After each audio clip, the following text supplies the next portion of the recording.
Cosmos.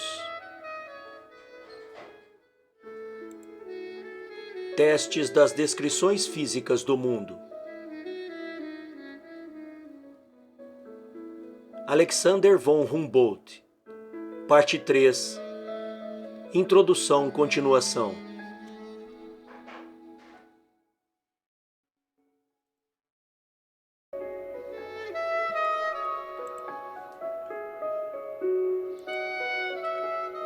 Ao indicar a maior ou menor facilidade com que a sucessão de fenômenos permitiu reconhecer a causa que os produz, toquei neste importante ponto onde, no contato com o mundo exterior, a par do encantamento que a simples contemplação da natureza espalha, há o gozo que nasce do conhecimento das leis e da interligação mútua desses fenômenos. Aquilo que durante muito tempo foi apenas objeto de uma vaga aspiração tornou-se gradualmente a prova de uma verdade positiva. O homem esforçou-se por encontrar, como disse um poeta imortal da nossa língua, o polo imóvel na flutuação eterna das coisas criadas.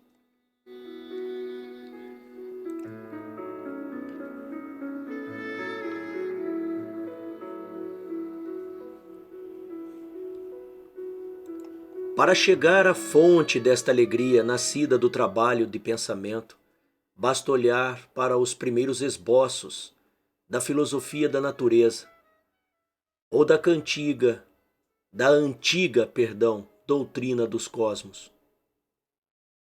Encontramos entre os povos mais selvagens, e as minhas próprias explorações confirmaram esta afirmação, um sentimento confuso e medroso da unidade poderosa das forças da natureza, de uma essência invisível e espiritual que se manifesta neles, quer devolvam a flor e o fruto na árvore produtiva, quer partam o chão da floresta, quer trovejem nas nuvens. Assim é revelada uma ligação entre o mundo visível e o mundo superior que escapa aos sentidos. Um e outro são involuntariamente confundidos, mas o germe de uma filosofia da natureza desenvolve-se dentro do homem, embora como mero produto de uma concepção ideal e sem a ajuda da observação.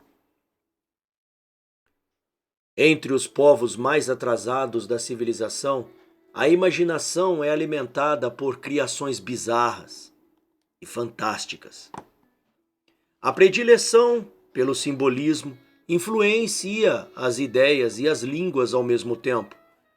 Em vez de se examinar, adivinha-se, dogmatiza-se, interpreta-se o que nunca foi observado. O mundo das ideias e sentimentos não reflete o mundo exterior na sua pureza primitiva.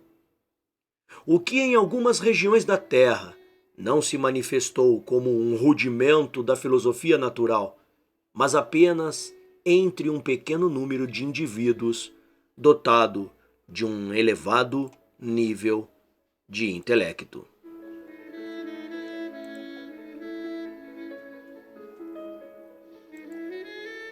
Noutras regiões, entre famílias inteiras de povos, aparece como resultado de tendências místicas e intuitivas instintivas.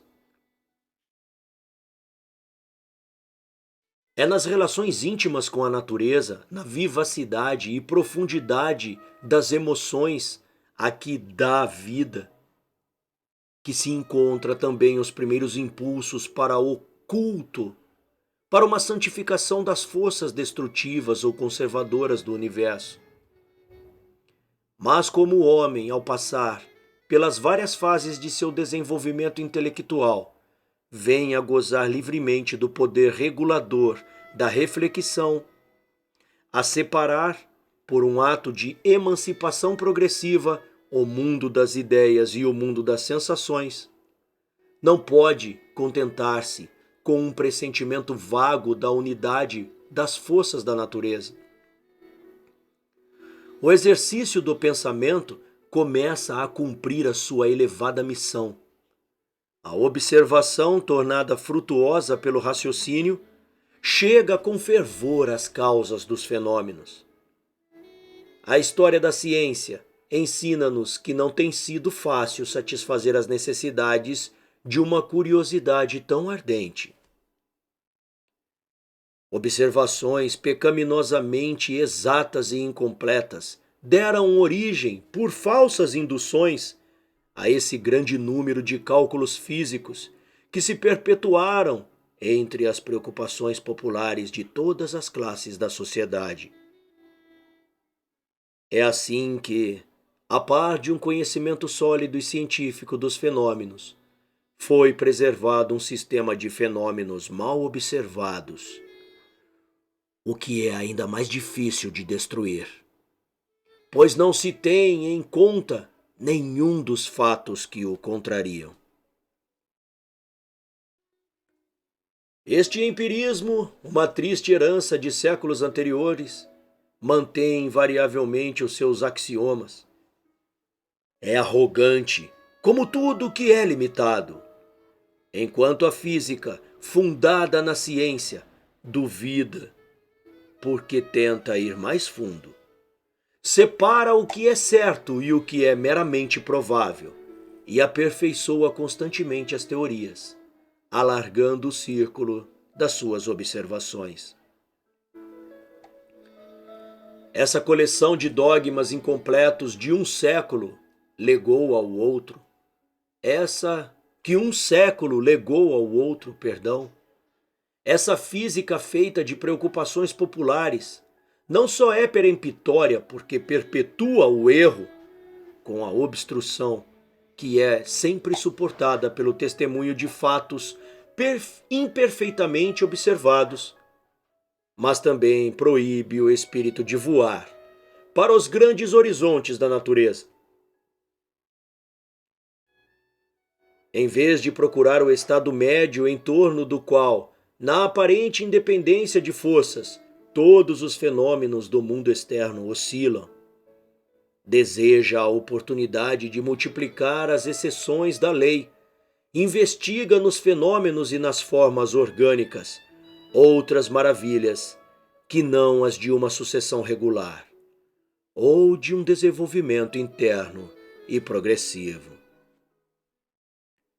Ele está inclinado a acreditar que a ordem da natureza é incessantemente ininterrupta, a descobrir no presente a analogia com o passado, a perseguir no meio da aleatoriedade dos seus sonhos a causa de supostas perturbações, tanto no interior do nosso globo como nos espaços celestes. O objetivo particular deste trabalho é combater os erros que têm a sua origem no empirismo vicioso e nas induções imperfeitas. Os prazeres mais nobres que o estudo da natureza pode proporcionar dependem da exatidão e profundidade das suas concepções, da extensão do horizonte que abraça ao mesmo tempo.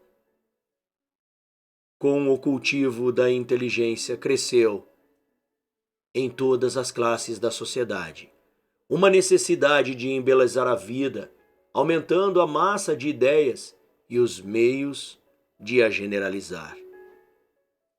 Este sentimento é a refutação das censuras que foram dirigidas ao século em que vivemos, e a prova que os espíritos não se preocupam apenas com os interesses materiais da existência.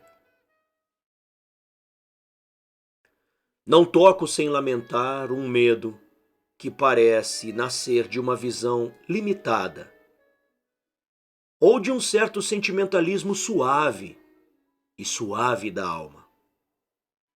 Falo do medo de que a natureza não perca nenhum do seu encanto, prestígio e poder mágico, à medida que começamos a penetrar nos seus segredos, a compreender o mecanismo dos seus movimentos celestes e a avaliar numericamente a intensidade das forças. É verdade que estas forças não exercem, corretamente falando, um poder mágico sobre nós, mas apenas quando a sua ação, envolta em mistério e escuridão, é colocada de fora de todas as condições que a experiência tem sido capaz de reunir. O efeito de tal poder, portanto, é mover a imaginação. E isto não é certamente a faculdade da alma, que através da sua própria imaginação tem o poder de fazer as observações mais minuciosas e laboriosas, cujo objeto é o conhecimento das maiores e mais admiráveis leis do universo, aquele que devemos, de preferência, evocar. O astrônomo que, através de um heliômetro ou de um prisma de dupla refração, determina o diâmetro dos corpos planetários, que pacientemente mede durante anos inteiros a altura dos meridianos e as relações de distâncias das estrelas, que procura um cometa telescópico num grupo de pequenas nebulosas, não sente a imaginação. E esta é a própria garantia da precisão do seu trabalho, mais comovida do que o botânico que conta as divisões do cálice, o número dos estames, os dentes, livres ou unidos, do anel que rodeia a cápsula de musgo. No entanto, as medidas multiplicadas dos ângulos, por um lado, e por outro, as relações dos detalhes da organização, preparam o caminho para cálculos importantes sobre a física geral. É necessário distinguir entre as disposições da alma do observador, como ele observa, e o ulterior alargamento das opiniões, que é fruto da investigação e do trabalho de pensamento. Quando os físicos medem com admirável sagacidade as ondas de luz e comprimento desigual, que são reforçadas ou destruídas por interferências, mesmo nas suas ações químicas. Quando o astrônomo, armado com poderosos telescópios, penetra nos espaços celestes, contempla as luas de Urano nos limites exteriores do sistema solar e decompõe pontos luminosos tênues em estrelas duplas de cor desigual. Quando os botânicos veem a constância do movimento de rotação da chara, reproduzida na maioria das células vegetais, e reconhecem a ligação íntima das formas orgânicas por gêneros e famílias naturais, a abóboda celeste espalhada com nebulosas e estrelas, o rico manto de vegetação que cobre o solo no clima das palmeiras, não pode deixar de inspirar a estes trabalhadores industriosos uma impressão mais importante e mais digna da majestade da criação do que aqueles cujas almas não são inclinadas a compreender as grandes relações que ligam os fenômenos.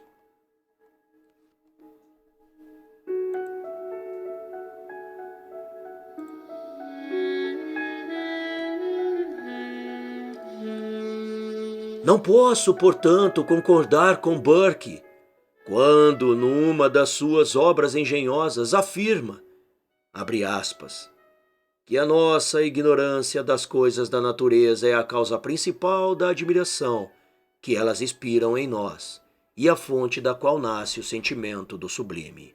Fecha aspas. Enquanto a ilusão dos sentidos fixa as estrelas na abóboda do céu, a astronomia, com o seu trabalho ousado, alarga o espaço indefinidamente. Se circunscreve a grande nebulosa a que pertence o nosso sistema solar. É apenas para nos mostrar para além dela, para as regiões que fogem à medida que as potências ópticas aumentam, outras ilhas de nebulosas esporádicas. A sensação do sublime, quando nasce da contemplação da distância que nos separa das estrelas, da sua magnitude e, em geral, do tamanho físico, reflete-se no sentimento do infinito, que pertence a outra esfera de ideias, ao mundo intelectual. O aspecto solene e impotente do primeiro deve-se à relação que acabamos de mencionar. Aquela analogia de prazer e emoções que sentimos, quer no meio dos mares, quer no oceano aéreo, quando camadas vaporosas e semidiáfanas nos envolvem no cume de um pico isolado, ou diante de um desses poderosos instrumentos que dissolvem nebulosas distantes em estrelas.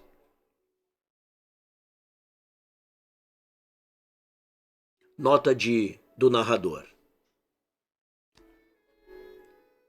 Observe as nomenclaturas abóboda celeste e oceano aéreo. São concepções excluídas hoje da ciência. Não se fala nisso. Porém, é importante ressaltar que este material lido é um material científico. Fim da nota do narrador.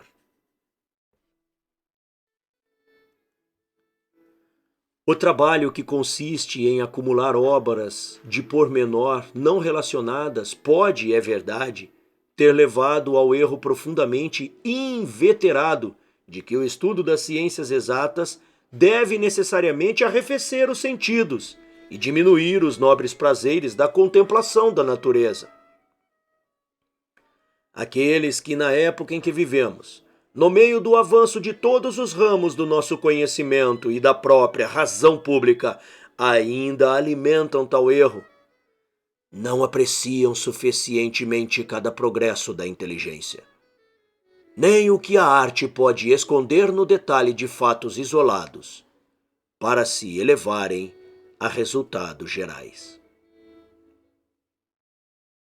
Ao medo de sacrificar o livre gozo da natureza, sob a influência do raciocínio científico, junta-se geralmente o medo de que não seja possível a todas as inteligências conhecerem toda a física do mundo. É verdade que no meio desta flutuação universal de forças e vida, nesta intricada rede de organismos que se desenvolvem e destroem sucessivamente, cada passo dado em direção ao conhecimento mais íntimo da natureza leva à entrada de novos labirintos. Mas esta vaga intuição de tantos mistérios a descobrir, estimulando em nós o exercício do pensamento, causa-nos, em todos os graus de conhecimento, um espanto misturado com alegria. A descoberta de cada lei da natureza leva a outra lei mais geral, ou dá ao observador inteligente um pressentimento da sua existência. A natureza, tal como definida por um famoso fisiologista, e com a própria palavra, como a própria palavra indica entre os gregos e romanos, é aquilo que cresce e se desenvolve perpetuamente, aquilo que vive apenas por uma contínua mudança de forma e movimento interior. A série de tipos orgânicos é alargada ou completada para nós, pois através de viagens por terra ou mar, penetramos em regiões desconhecidas e comparamos os organismos vivos com os que apareceram com as grandes revoluções de nosso planeta. Como os microscópios são aperfeiçoados e aprendemos a usá-los com mais discernimento. No meio desta imensa variedade de produções animais e vegetais, no jogo das suas transformações periódicas, o mistério primordial de todo desenvolvimento orgânico é constantemente renovado. Aquele problema de metamorfose que Goethe tratou com superior sagacidade e que surge da necessidade que sentimos de reduzir formas vitais a um pequeno número de tipos fundamentais. No meio da riqueza, da natureza e desta crescente acumulação de observações, o homem é penetrado pela íntima convicção de que à superfície e nas entranhas da terra, nas profundezas do mar e dos céus, mesmo depois de milhares de anos, não faltará espaço aos conquistadores científicos. Este pesar de Alexandre não se podia aplicar ao progresso da observação e da inteligência.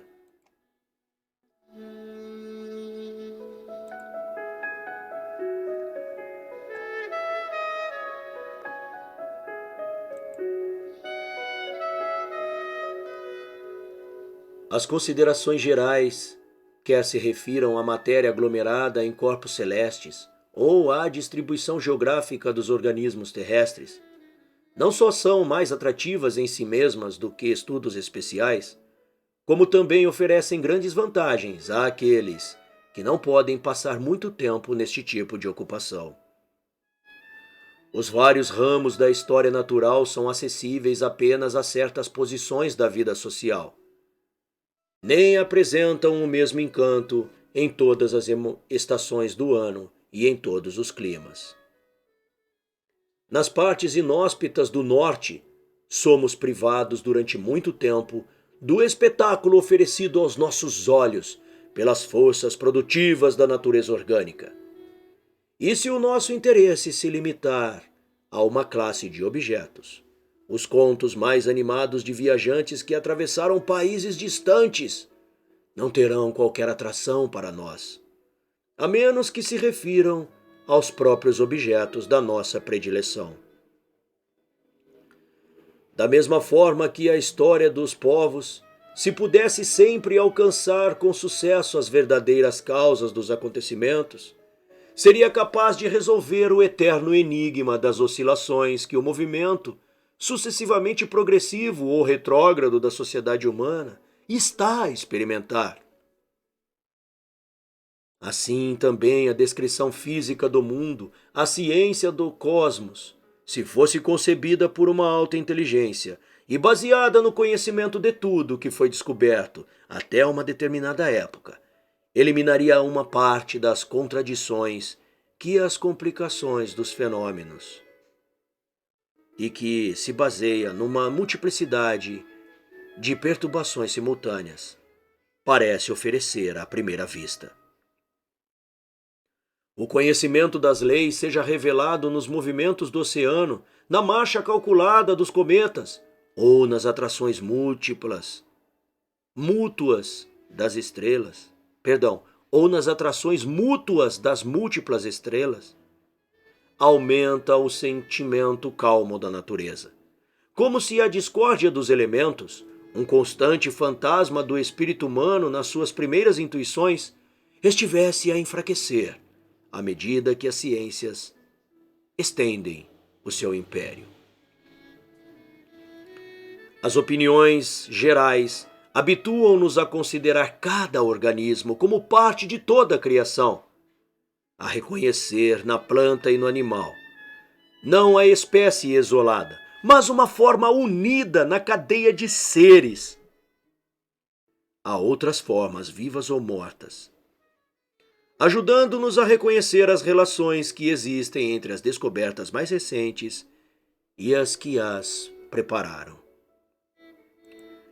Retirados a um ponto no espaço, recolhemos com maior avidez o que tem sido observado sobre diferentes climas. Temos o prazer de seguir os ousados navegadores até ao meio do gelo polar, até o pico do vulcão no Polo Antártico, cujos fogos são visíveis durante o dia a grandes distâncias. Chegamos mesmo a compreender alguma das maravilhas do magnetismo terrestre e os resultados que hoje se podem esperar das numerosas estações espalhadas nos dois hemisférios, para monitorizar a simultaneidade das perturbações, a frequência e a duração das tempestades magnéticas.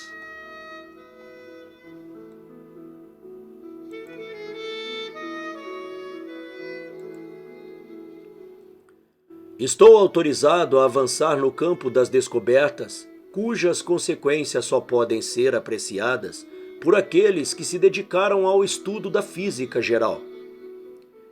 Exemplos escolhidos entre os fenômenos que têm atraído especial atenção nos últimos tempos irão lançar uma nova luz sobre as considerações precedentes.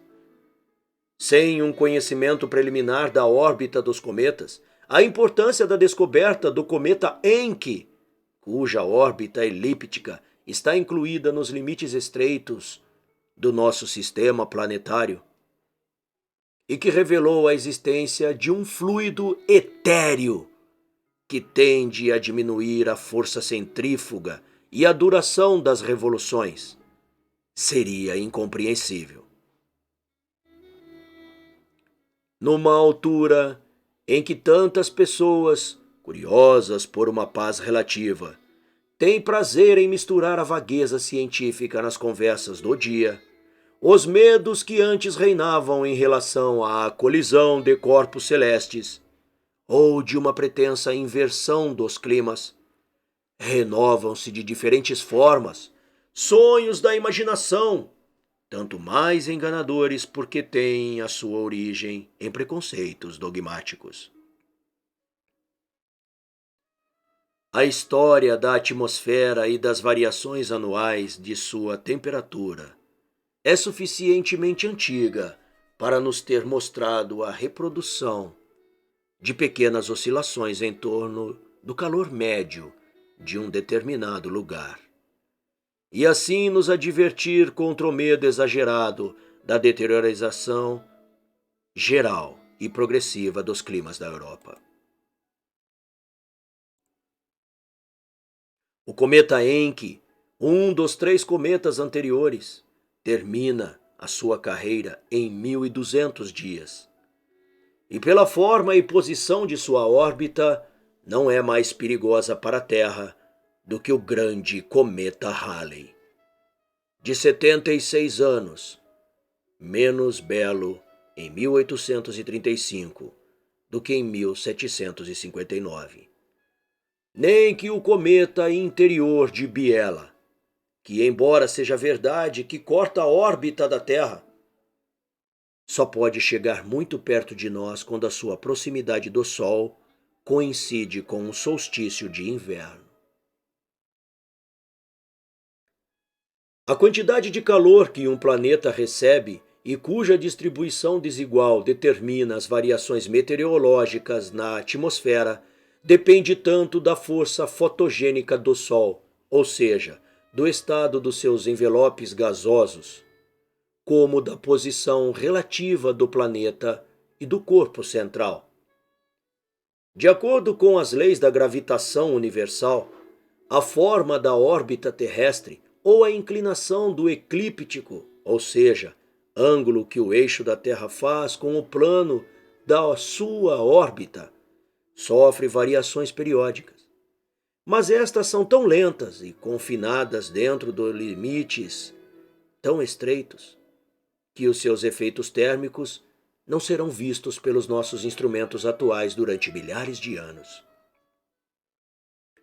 As causas astronômicas às quais o arrefecimento de nosso globo, a diminuição da humanidade da sua superfície, a natureza e frequência de certas epidemias, fenômenos frequentemente discutidos nos nossos dias, de acordo com as preocupações da Idade Média, podem refletir-se, devem ser consideradas como estando fora do alcance dos atuais procedimentos da física e da química.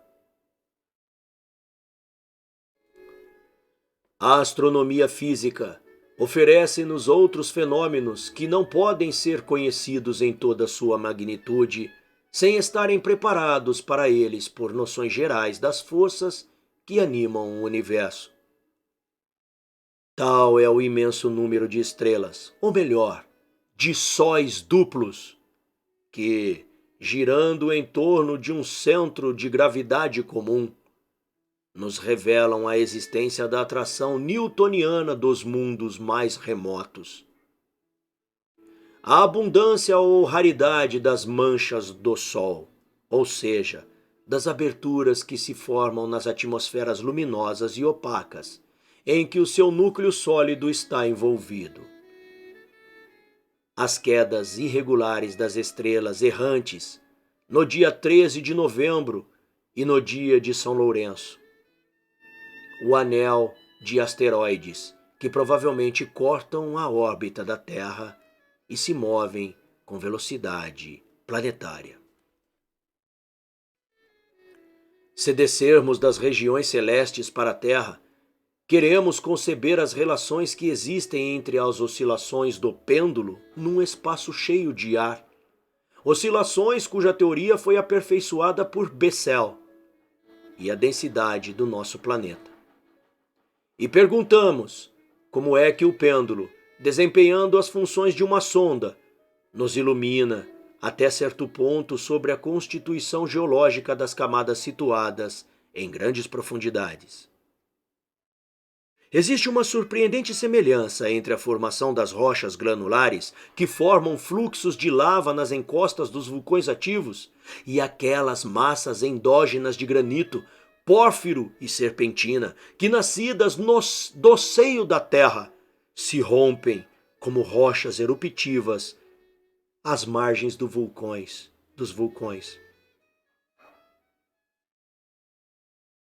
As rochas eruptivas, como as rochas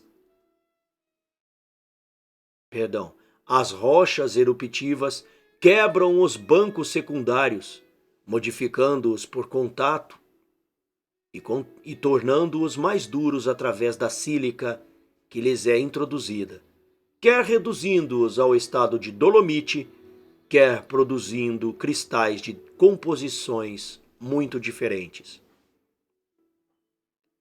A elevação de ilhas esporádicas, cúpulas de traquite e cones de basaltos pelas elásticas forças que emanam do interior fluido do globo, levou o primeiro geólogo do nosso século, M. Leopoldo de Buin, à teoria da elevação de continentes e cadeias de montanhas. Esta ação de forças subterrâneas, a ruptura e elevação de bancos de rochas sedimentares, de que a costa do Chile deu recentemente um exemplo como resultado de um grande tremor de terra, sugere a possibilidade de que as conchas pelágicas encontradas por M. Bonpland e por mim próprio na costa do Chile possam ser o resultado de um tremor de terra. Bonpland e eu nas encostas dos Andes, a uma altitude de mais de 4.600 metros, podemos ter sido levados a esta altura não pela intumescência do oceano, mas por agentes vulcânicos capazes de enrolar a crosta amolecida da Terra. Chamo vulcanismo, no sentido mais geral da palavra, qualquer ação que o interior de um planeta exerce sobre a sua crosta exterior. A superfície do nosso globo e da Lua mostram vestígios desta ação, que pelo menos no nosso planeta tem variado ao longo dos séculos. Aqueles que ignoram o fato de que o calor interior da Terra aumenta rapidamente com a profundidade e que o granito derrete a uma distância de 8 ou 9 léguas, não pode formar uma ideia exata das causas e da simultaneidade de erupções vulcânicas muito distantes umas das outras, da extensão e cruzamento dos círculos de comoção que os tremores de terra oferecem, da constância da temperatura e da igualdade da composição química observada nas águas térmicas durante uma longa série de anos. Tal é, contudo, a importância da quantidade de conteúdo calórico de cada planeta, como resultado da sua condensação primitiva, que o estudo desta quantidade de conteúdo calórico lança alguma luz tanto sobre a história da atmosfera como sobre a distribuição dos corpos organizados, escondidos na crosta sólida da Terra. Desta forma, podemos conceber como uma temperatura tropical, independente da latitude, é produzida pelas fissuras profundas, há muito abertas após a dobragem e afundamento da costa mal consolidada. Poderia ter reinado sobre toda a terra, da qual o calor do interior foi exalado.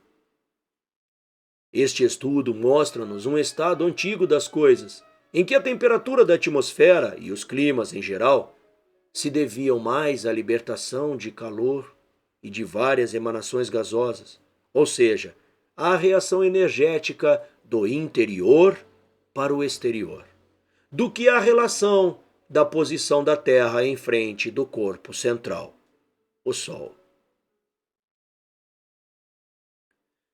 As regiões frias armazenam os produtos dos trópicos em camadas sedimentares.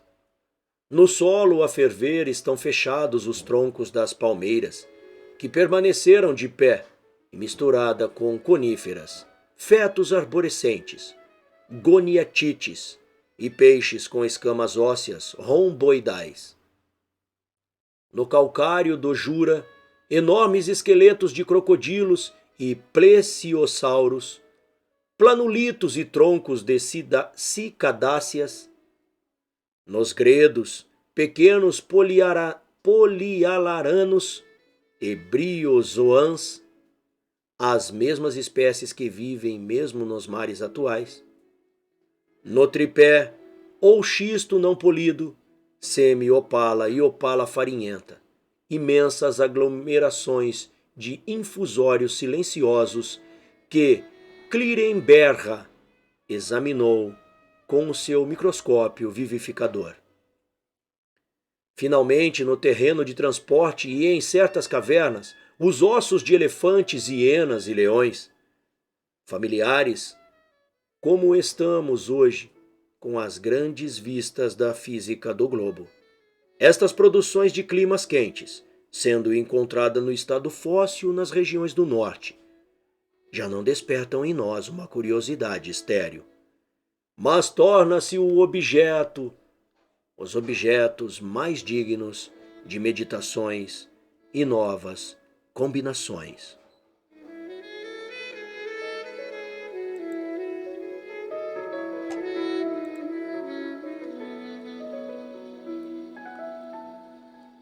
A multiplicidade e variedade dos problemas que acabo de mencionar suscitam a questão de saber se as considerações gerais podem ter um grau de clareza suficiente, onde falta o estudo detalhado e especial da história natural descritiva, geologia e astronomia matemática.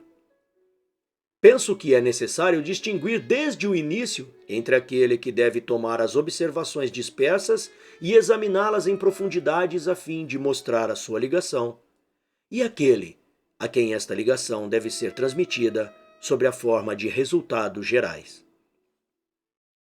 O primeiro é obrigado a conhecer a especialidade dos fenômenos.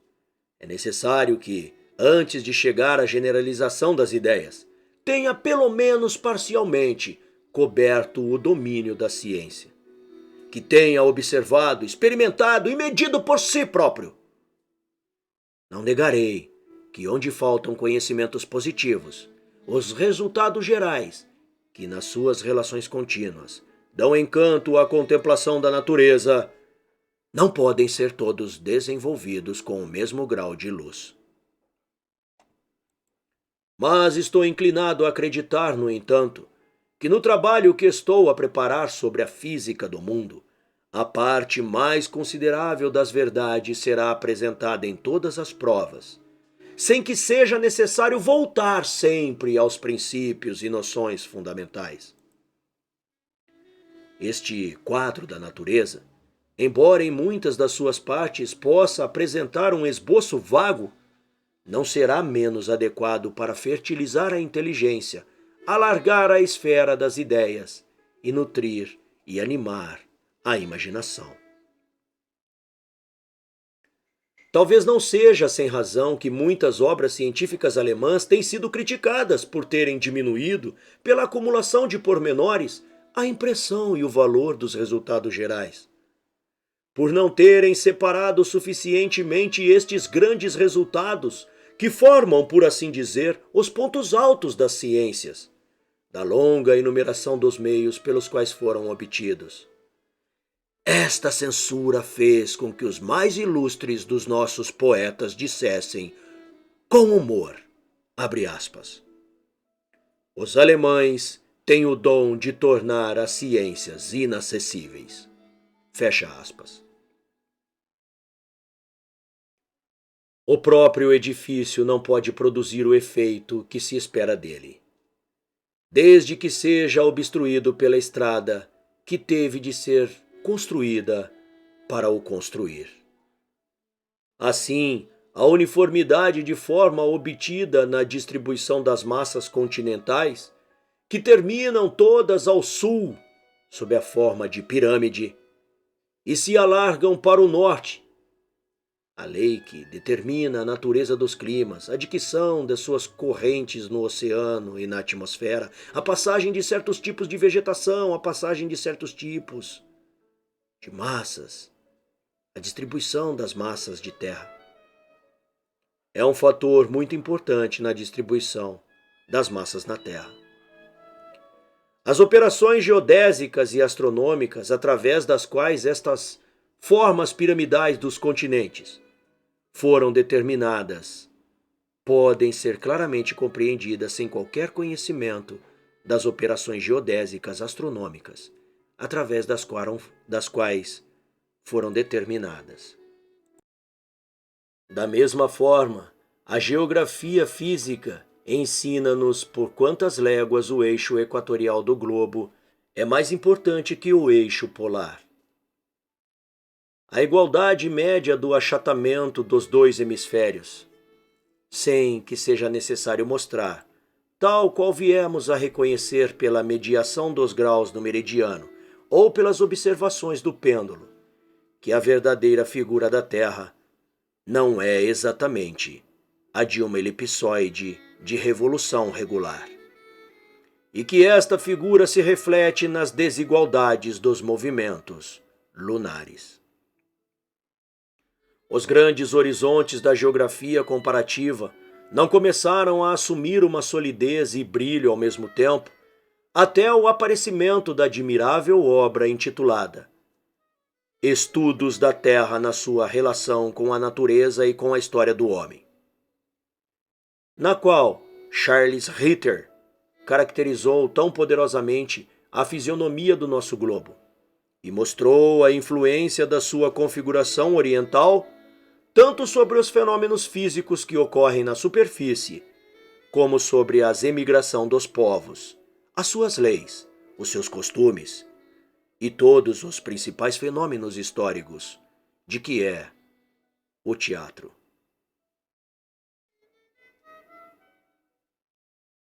Eu acho que tá errado aqui, não deve ser teatro, hein? Mas tudo bem. Se eu já traduzi assim, não dá tempo de olhar aonde eu fui, tá bom, pessoal? Perdão. Seus costumes e principais fenômenos históricos de que deve ser tratado, tá? Ou relatado. Bom, uma pausa aqui. Esse livro não existe ainda em português, não se encontra disponível na versão portuguesa. Eu estou traduzindo ele do espanhol, ok? Ele foi escrito originalmente em inglês e alemão e existe uma versão em espanhol. Em português não existe, é exclusividade do canal Ler com Ouvidos. Então, se você gosta do livro, não esqueça de ativar o sininho, porque será feita a tradução do livro inteiro. Acesse a playlist e pegue ele desde o início. Continuando. Perdoe-me a interrupção. A França possui uma obra imortal, La Exposition du Système du Monde, na qual o autor reuniu os resultados das mais sublimes obras matemáticas e astronômicas, despojando-as do aparelho das demonstrações. A estrutura dos céus é reduzida neste livro à simples solução de um problema mecânico. No entanto, Laplace de Structure of the System of the World não foi até agora criticada por ser incompleta ou por faltar em profundidade. Distinguir materiais diferentes, obras que não tendem ao mesmo fim, separar noções gerais de observações isoladas, é o único meio de dar unidade à física do mundo, de clarificar objetos e de imprimir um caráter de grandeza ao estudo da natureza. Ao suprimir os detalhes que distraem a atenção, apenas as grandes massas são consideradas. E o que passa despercebido à fraqueza dos nossos sentidos é conhecido pelo pensamento. É necessário acrescentar a estas considerações o fato de que o engrossamento dos resultados é singularmente favorecido nos nossos dias pela feliz revolução que os estudos especiais, e especialmente geologia, química e história natural descritiva, têm sofrido desde o final do século passado. No início da civilização humana, todos os fenômenos parecem estar isolados, mas a multiplicidade de observação e reflexão aproxima-os e torna a sua dependência mútua conhecida. Se acontecer, no entanto,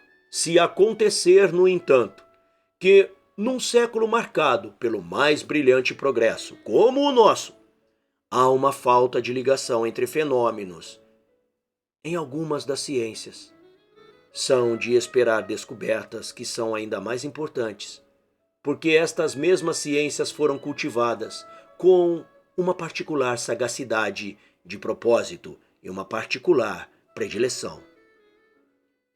É o caso hoje em dia da meteorologia, de várias partes da ótica, e desde as belas obras de Melloni e Faraday, com o estudo do calor radiante e do eletromagnetismo. Uma colheita rica continua por colher neste campo, embora a bateria de volta já nos mostre uma relação íntima entre fenômenos elétricos, magnéticos e químicos. Quem ousará afirmar hoje que sabemos com precisão a parte da atmosfera que não é oxigênio? Ou que as milhares de substâncias gasosas que atuam nos nossos órgãos não são misturadas com azoto? Ou que o número total das forças que existem no universo foi descoberto?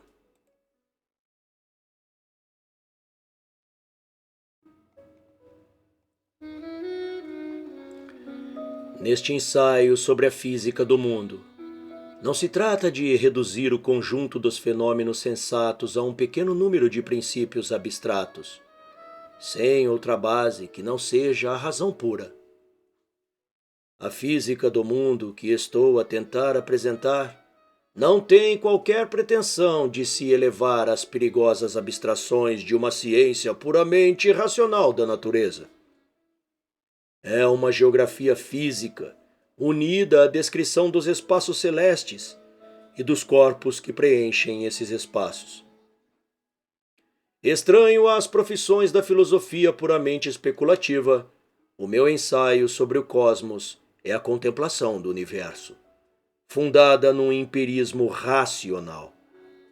Ou seja, no conjunto de fatos registrados pela ciência e sujeitos às operações do entendimento que os compara e combina.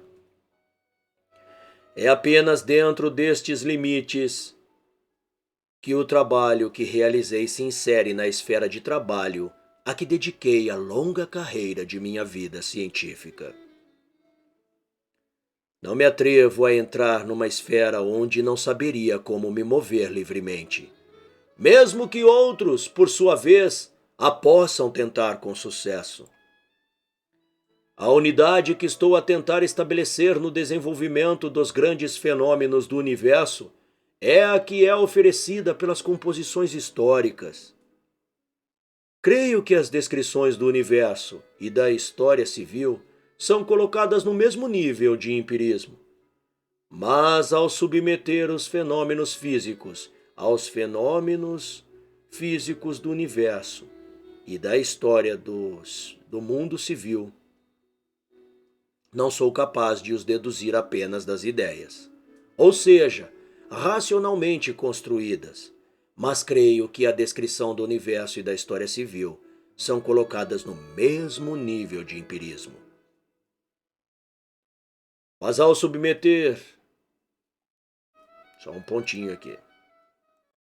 Perdão, continuando. Ao submeter fenômenos e acontecimentos físicos à obra do pensamento e ao raciocinar de volta às suas raízes, a antiga crença é cada vez mais confirmada de que as forças inerentes à matéria e as que governam o mundo moral exercem a sua ação sobre a regra de uma necessidade primordial e de acordo com movimentos que são renovados periodicamente ou a intervalos desiguais. Esta necessidade das coisas, esta interligação oculta, mas permanente, esta renovação periódica no desenvolvimento progressivo de formas, fenômenos e acontecimentos constituem a natureza, que obedece a um dado impulso primário. A física, como seu próprio nome indica, limita a explicar os fenômenos do mundo material através das propriedades da matéria.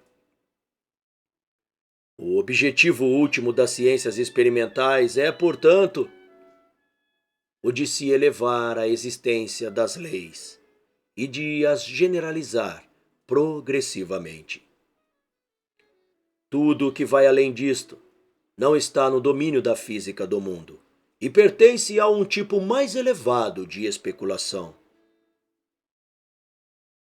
Immanuel Kant, um dos poucos filósofos que até agora não foram acusados de impiedade, assinalou os limites das explicações físicas com rara sagacidade no seu famoso ensaio sobre la teoria e la construcción de los cielos, publicado em Königsberg em 1755. O estudo de uma ciência que promete conduzir-nos através dos vastos espaços da criação assemelha-se a uma viagem para uma terra distante. Antes de embarcar nele, geralmente mede-se com desconfiança a própria força e a do guia escolhido.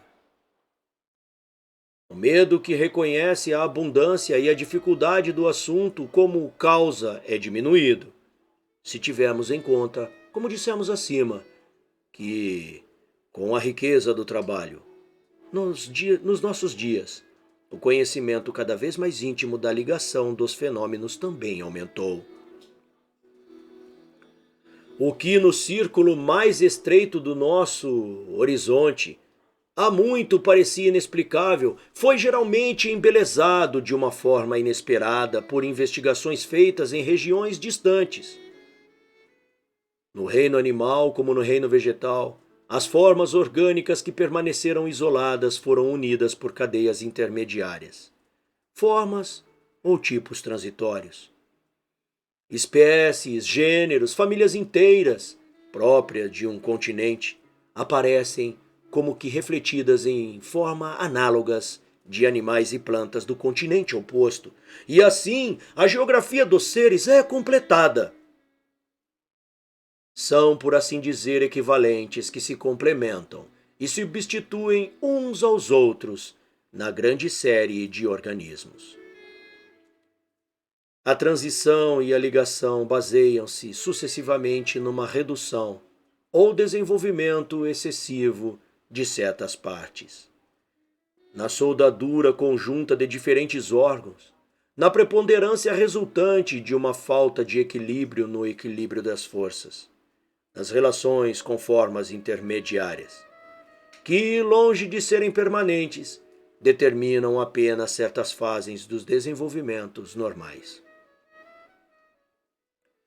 Se nós virarmos de corpos dotados de vida para o mundo inorgânico, encontraremos neles exemplos que caracterizam em alto grau o progresso da geologia moderna. veremos como, depois das grandes vistas de Elias de Beaumont, as cadeias montanhosas que dividem os climas, as zonas de vegetação e as raças dos povos revelam sua idade relativa, quer pela natureza dos bancos sedimentares que levantaram, quer pelas direções que seguem através das longas fendas sobre as quais a superfície do globo foi rugosa. As relações de depósito no tractite e no pórfiro simenítico, diorite e formações serpentinas que permaneceram duvidosas nos solos dourados da Hungria, no oural rico em platina e na encosta sudoeste do Altai siberiano, não claramente estabelecidas pela observação recolhidas nos planaltos do México e de Antioque e nos barrancos insalubres do Choco. Os materiais que a física geral tem trazido à luz nos tempos modernos não foram acumulados por acaso. Foi finalmente reconhecido, e este reconhecimento dá um caráter especial às investigações do nosso tempo, que as viagens ligeiras há muito servem apenas para fornecer o material para contos de aventura. Só podem ser instrutivas na medida em que o viajante conhece o estado da ciência que vai estudar, e na medida em que suas ideias guiam as suas investigações e o iniciam no estudo da natureza.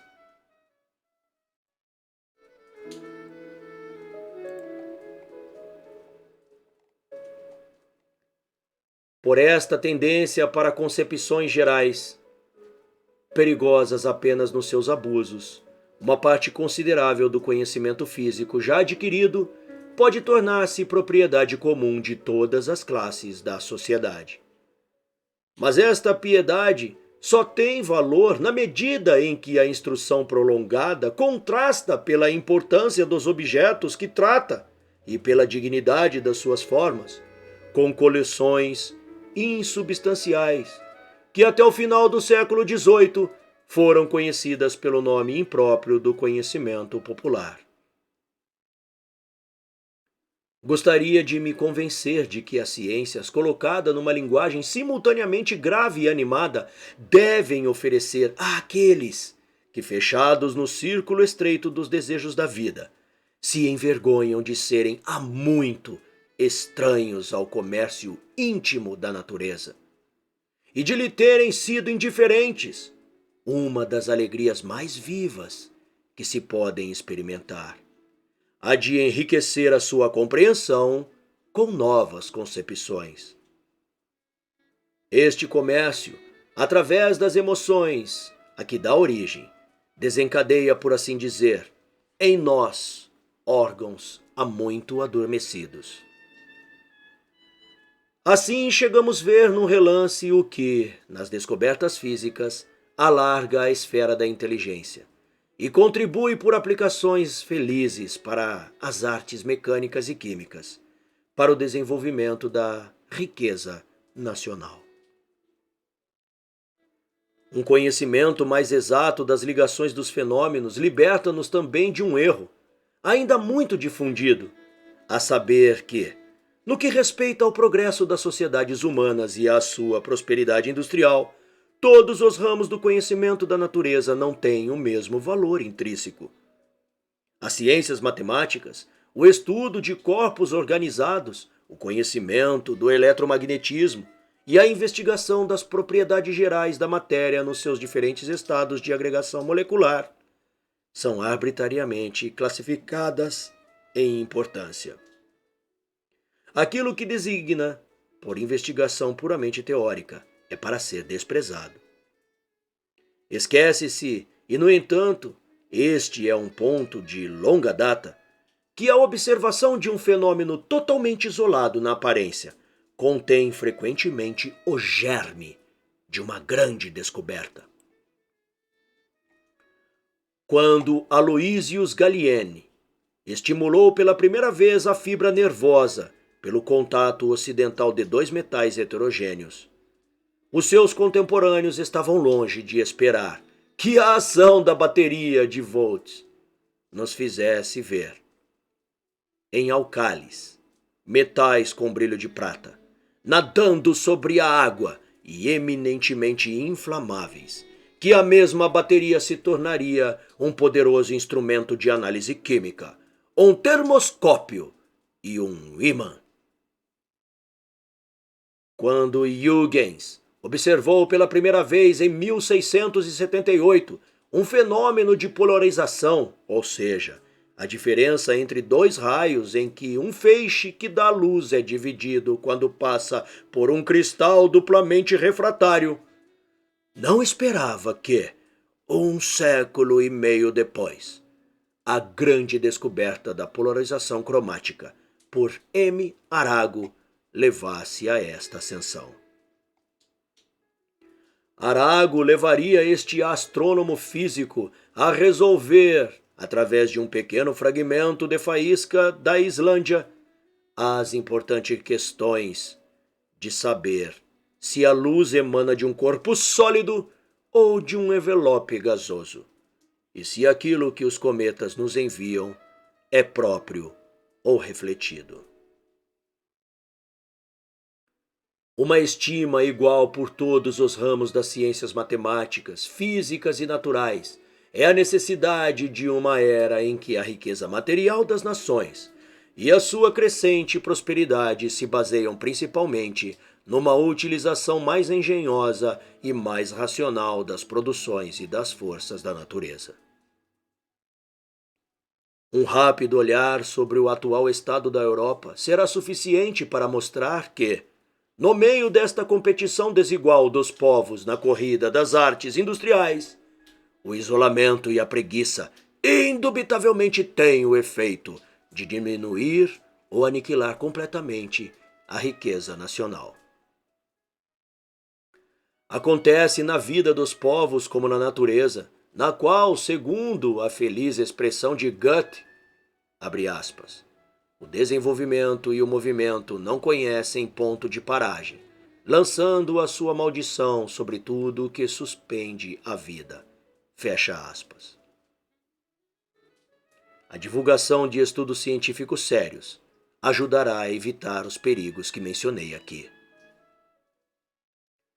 O homem não tem poder sobre a natureza, nem pode apropriar-se de nenhuma de suas forças, a menos que aprenda a medi-las com precisão, para conhecer as leis do mundo físico.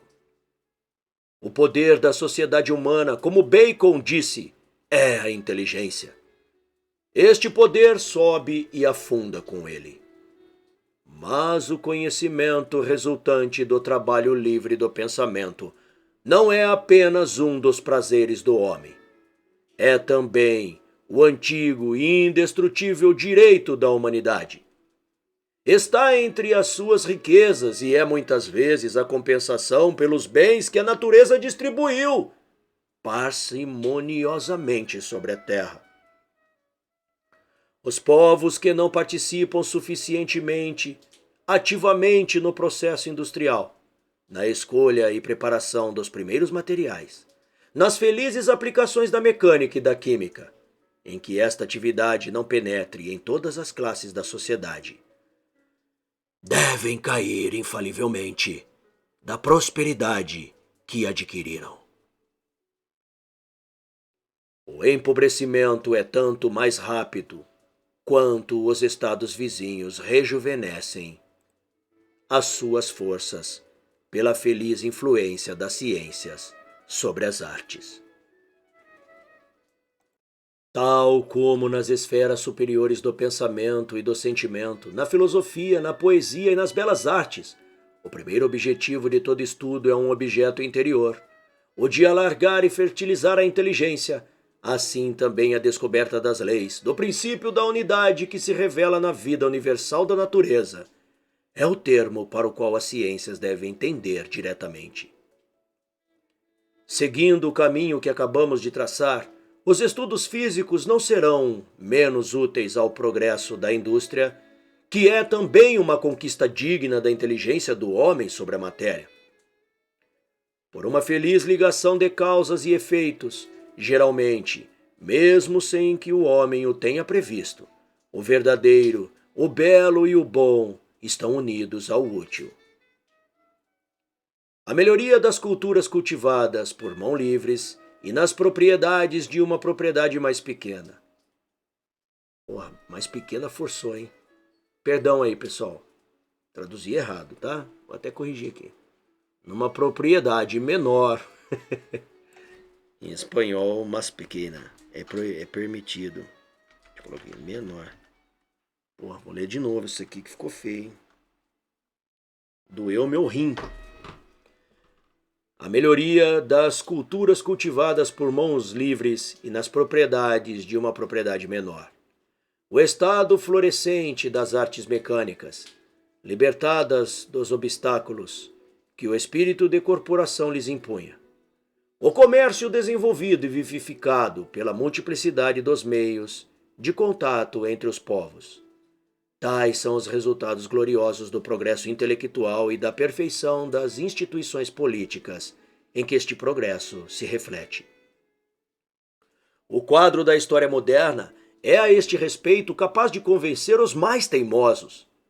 Também não temamos que a direção que caracteriza o nosso século, que a predileção tão marcada pelo estudo da natureza e o progresso da indústria, possa ter o efeito necessário de enfraquecer os nobres esforços que são feitos no domínio da filosofia, da história e do conhecimento da antiguidade, que tendem a privar as produções das artes, fontes da nossa existência, do sopro vivificador da imaginação. Onde quer que sob a égide de instituições livres e legislações sábia, todos os germes da civilização se possam desenvolver abertamente, não se deve temer que a rivalidade pacífica prejudique qualquer das criações do espírito. Cada um destes desenvolvimentos oferece frutos preciosos ao Estado, aqueles que alimentam o homem e encontraram a sua riqueza física, e aqueles que, mais duradouros, transmitem a glória do povo à posteridade mais distante. Os espartanos, apesar da sua austeridade dórica, rezaram aos deuses pela concessão de coisas belas com coisas boas. Não desenvolverei mais estas considerações, que são tão frequentemente opostas, sobre a influência exercida pelas ciências matemáticas e físicas sobre tudo o que se relaciona com as necessidades materiais da sociedade. O caminho que tenho de percorrer é demasiado longo para me permitir insistir aqui na utilidade das aplicações. Acostumado a vaguear por caminhos longínquos, posso talvez cometer o erro de pintar o caminho tão fácil e mais agradável do que realmente é. Um hábito bem conhecido daqueles que querem guiar outros até os cumes das altas montanhas. Louvam a vista que é apreciada, mesmo quando uma grande extensão de planícies é escondida por nuvens. Eles sabem que um véu vaporoso e meio claro tem um encanto misterioso, que a imagem do infinito une o mundo dos sentidos com o mundo das ideias e das emoções. Da mesma forma, da altura em que a física do mundo se eleva, o horizonte não é igualmente claro e determinado em todas as suas partes. Mas o que pode permanecer vago e velado não é apenas devido ao estado imperfeito de algumas ciências, mas ainda mais devido à falta do guia que fingiu incessantemente elevar-se a essas alturas. Por outro lado, a introdução do cosmos não pretendia afirmar a importância e a grandeza da física do mundo, que ninguém hoje em dia duvida. Queria apenas provar que, sem prejuízo da solidez dos estudos especiais, as ideias podem ser generalizadas, concentrando-as num foco comum, para ensinar as forças e organismo da natureza, como sendo movidos e animados pelo espírito pelo mesmo impulso. A natureza, diz Schelling, no seu discurso poético sobre as artes, não é uma massa inerte. É para aqueles que sabem penetrar a sua sublime grandeza, a força criadora do universo, incessantemente agitadora, primitiva, eterna, engendrando no seu próprio seio tudo o que existe, parece e renasce sucessivamente. Ao alargar os limites da física do globo, ao reunir sobre o mesmo ponto de vista os fenômenos da Terra e os do espaço celeste, chegamos à ciência do cosmos. Ou seja, a física do globo torna-se física do mundo.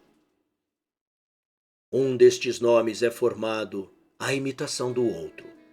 Mas a ciência do cosmo não é a agregação enciclopédica dos resultados mais gerais e mais importantes dos estudos especiais. Estes resultados dão apenas os materiais de um vasto edifício. A sua união não poderia constituir a física do mundo. Uma ciência que aspira a dar a conhecer a ação simultânea e vasta interligação das forças que animam o universo. A distribuição dos tipos orgânicos de acordo com as suas relações de altura, altitude e clima. Por outras palavras, a geografia das plantas e animais. É em todos os aspectos diferente da botânica descritiva e zoologia, tal como a geologia é diferente da mineralogia propriamente dita. A física do mundo não pode, portanto, ser confundida com as enciclopédias das ciências naturais publicadas até agora, cujo título é tão vago quanto seus limites estão mal desenhados. No presente trabalho, os fatos parciais serão considerados apenas nas suas relações com o todo. Quanto mais alto este ponto de vista, mais o esposo de nossa ciência exige um método que lhe seja próprio. Uma linguagem viva e pitoresca. De fato, o pensamento e a linguagem estão numa aliança íntima e antiga. Quando, pela originalidade da sua estrutura e pela sua rima nativa, a linguagem é capaz de dar encanto e clareza aos quadros da natureza, e quando, pela flexibilidade da sua organização, se presta a pintar os objetos do mundo exterior, tende ao mesmo tempo como um sopro de vida ao pensamento. Através dessa reflexão mútua, a palavra é mais do que um sinal ou uma forma de pensamento.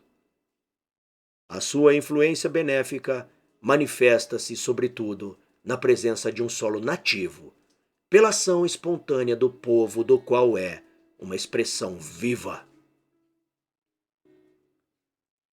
Orgulhoso de uma pátria que procura concentrar a sua força na unidade intelectual, gostaria de recordar, voltando a mim próprio, as vantagens oferecidas ao escritor pelo uso da linguagem que é sua, a única que ele pode lidar com alguma facilidade.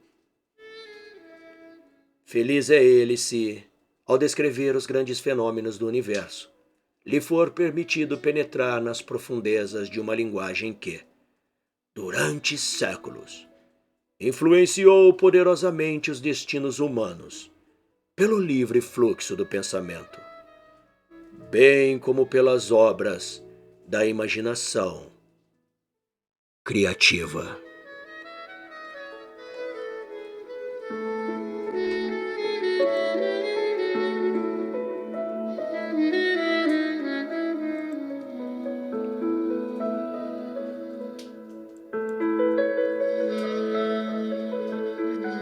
Fim da leitura da introdução. Obrigado pela presença. Se deixou o like, muito obrigado. Se não deixou, deixe. Ajude o canal. Faça um Pix para o link da descrição do vídeo. Apoie o nosso trabalho. Obrigado pela presença. Até o próximo capítulo.